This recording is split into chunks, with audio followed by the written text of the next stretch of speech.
Technical View Pound Sterling 10 November 2020 per jam 11.26 menit waktu Indonesia bagian Barat. High 1.3197 dan low 1.3155. Sementara running price berada 1.3192. Baru saja break high.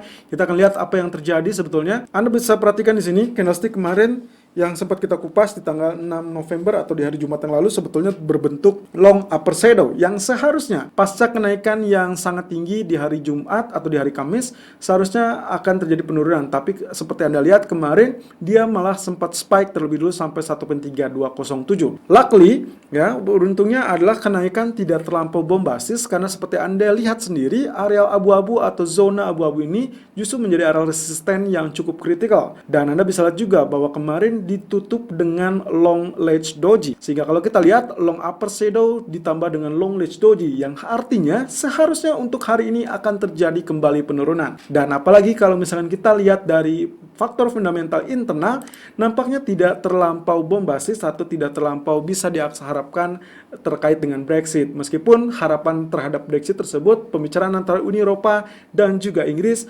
mencerminkan sesuatu hal yang bisa nantinya akan diselesaikan. Tapi kondisi internal ternyata Perdana Menteri Johnson kalah di voting internal di mana dia mengajukan RUU terkait dengan kebijakan ataupun keleluasaan dari para menterinya untuk melakukan kebijakan di luar kesepakatan dengan Uni Eropa. Namun Majelis Tinggi justru menolak dan hal tersebut dikembalikan kembali kepada DPR. Tentunya Johnson tidak akan menyerah seperti apa yang sempat dilihat dari berita kemarin. Nah, otomatis secara fundamental confirm ini harusnya akan terjadi penurunan. Meskipun lagi-lagi yang kita lihat adalah pelemahan dolar ternyata berbalik dengan penguatan dolar. Jadi kemungkinan potensi kali ini kita akan sedikit mengabaikan dengan kondisi eksternal di mana kondisi dolar akan berkecamuk terkait dengan faktor fundamental berita atau perkembangan vaksin. Dan tentunya Anda bisa lihat di sini potensinya saya masih tetap mencari area sell karena kemungkinan potensi ini kenaikan hanya sekedar kenaikan semu. Tapi hati-hati juga kalau misalkan ternyata dia berhasil sustain di atas zona abu-abu tersebut, maka kita akan melihat zona 1.3265 atau bahkan 1.3390 dalam waktu mendatang. Tapi ekspektasi saya adalah penurunan akan sangat wajar untuk dinantikan, apalagi untuk Anda yang mengincar kemungkinan potensi Brexit yang akan selesai di akhir tahun. Saya rasa saya tidak akan melakukan buy sekarang, lebih kepada menunggu di bawah zona 1.3100. Itu pun dengan strategi medium term dengan asumsi bahwa Brexit tetap akan selesai di akhir waktu. Di grafik H4-nya potensi pergerakan pun hampir sama dengan kemarin, dia tertahan di zona garis putus-putus yang sempat kita tandai 1.3117, di mana kemarin penurunan tepat berada di zona TP pertama kita 1.3120. Nah, kalau Anda lihat seperti ini, spike-nya memang masih wajar 1.3223 ya, atau 1.3238 atau 36, maka kemungkinan bisa saja Anda melakukan atau menantikan area sell di zona tersebut. Tapi untuk kali ini karena potensi pergerakan relatif mengalami penurunan, Anda sudah bisa melakukan sell di area 1.3170 ataupun 1.3185 dengan target pertama adalah 1.3120 dan target kedua adalah 1.3075. Sementara stop loss silakan gunakan di zona 1.3240.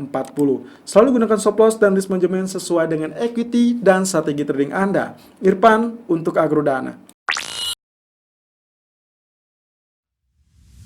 Technical View Euro USD 10 November 2020 per jam 11:31 menit waktu Indonesia bagian Barat. High 1.1837, low 1.1806 dan running price 1.1835. Baru saja terjadi kenaikan tapi dengan range yang masih relatif terbatas untuk Euro USD. Hari kedua dia cenderung seperti demikian, tapi Anda bisa lihat di pertengahan malam persis dengan apa yang kita khawatirkan, ternyata kenaikan tidak terlampau bombastis. Untungnya kalau Anda perhatikan dari zona buy kita kemarin, justru kita sempat mengalami keuntungan terlebih dulu. Apalagi Anda perhatikan dia sempat turun lalu kemudian spike hingga 1.1917. Namun sayangnya di pertengahan malam justru mengalami penurunan cukup signifikan. Sehingga kali ini kalau Anda lihat dari candlestick yang ditutup kemarin, justru dia menunjukkan potensi big long bar seperti ini.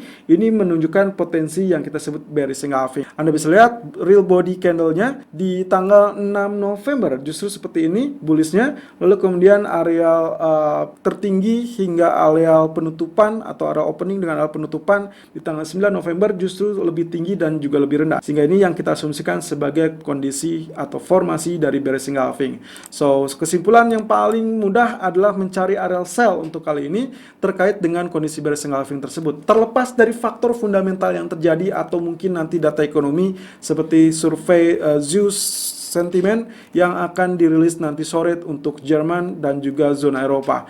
Tapi kurang lebih dengan outlook Brexit yang masih menganga dan juga kemungkinan outlook tersebut juga akan diantisipasi oleh para pelaku pasar. Meskipun lagi-lagi area penurunan mungkin tidak akan terlampau banyak, apalagi terkait dengan faktor fundamental di mana ECB sudah siap dengan senjata terbarunya, baik itu menambahkan atau mungkin mengexpand apa yang kita sebut dengan QE dari ECB. So, prepare untuk hari ini mencari area sell.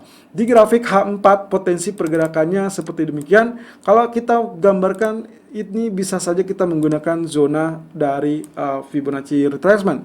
Anda bisa lihat di sini dia terpantul di 38.2% yaitu 1.1798. Tapi kalau kita lihat dari area 23.6% di 1.1844 itu adalah area yang mungkin saja dia akan terjadi rejection. So, preferable kali ini terkait dengan bearish engulfing yang terjadi atau terbentuk di daily chart, maka silakan untuk Euro USD sell on pullback di area 1.1825 ataupun 1.1840 dengan target pertama adalah 1.1775 dan target kedua adalah 1.1725.